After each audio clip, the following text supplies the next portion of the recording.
अस्सलाम वालेकुम स्टूडेंट, पिछली वीडियो में हमने फ़्लो चार्ट के सिंबल्स के बारे में पढ़ा था। आज हम देखते हैं कि उन फ़्लो चार्ट्स के सिंबल्स को हम किस तरह से इस्तेमाल कर सकते हैं। अब हम देखते हैं कि उन सिंबल्स को हम किसी फ़्लो चार्ट के अंदर कैसे इस्तेमाल कर सकते हैं। ठीक है, तो इसके लिए हम एक क्वेश्चन लेते हैं। क्वेश्चन है, draw a flow chart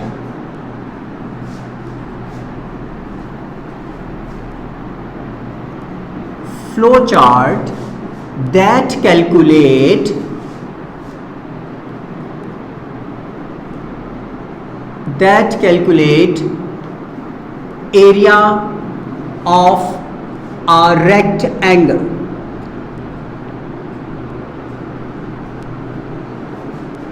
area of a rectangle.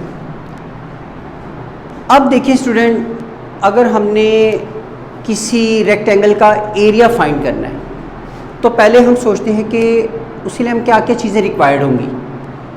तो पहले हम फार्मूला को रिकॉल करते हैं कि रेक्टेंगल का एरिया कैसे फाइंड किया जा सकता है। देखिएगा, रेक्टेंगल का एरिया फाइंड करने के लिए हमें लेंथ और विड्थ ये रिक्वायर्ड होगी। लेंथ और विड्थ का जो प्रोडक्ट होता है वो एरिया ऑफ रेक्टेंगल के बराबर होगा। इसका मतलब ये हुआ कि हमें लेंथ और विड्थ रिक्वायर्ड है, लेकिन लेंथ और विड्थ हमें नहीं दी गई है। इसका मतलब ये है कि हम इसे यूज़र से लेंगे, और अगर हम इसे यूज़र से ले रहे हैं तो इसका मतलब है हमें इनपुट रिक्वायर्ड है। तो अब हम इसका फ्लो चार्ट बनाना शुरू करते हैं। स्टार्ट।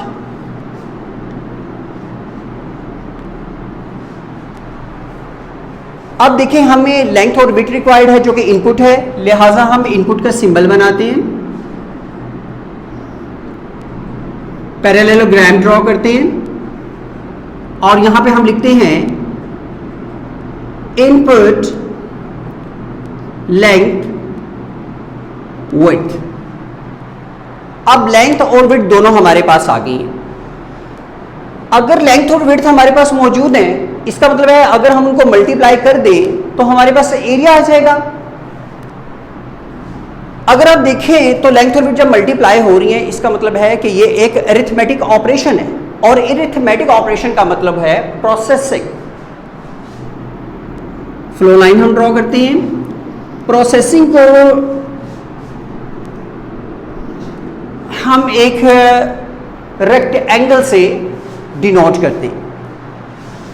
इसका मतलब ये हुआ कि अगर हम यहां पे लिखें A is equal to length asterisk, multiplication को हम स्टेरिक से डिनोट करते हैं, विड्थ, इसका मतलब है एरिया हमारे पास आ गया है। हमने रेक्टेंगल का एरिया फाइंड कर लिया, लेकिन चूंकि प्रोसेसिंग डिस्प्ले नहीं हो रही होती, इसका जो रिजल्ट आया है इसको हमने डिस्प्ले करवाना है, और इनपुट और आउटपुट को डिस्प्ले करवाने के लिए हम दोबारा से पैरेललोग्राम का इस्तेमाल करेंगे।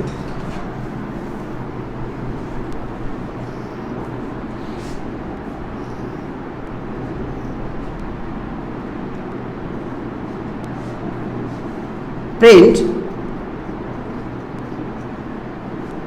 ए, जो एरिया हमने रेक्टेंगल का फाइंड किया है वो हमने डिस्प्ले करवा लिया है, जो कि हमारी रिक्वायरमेंट थी।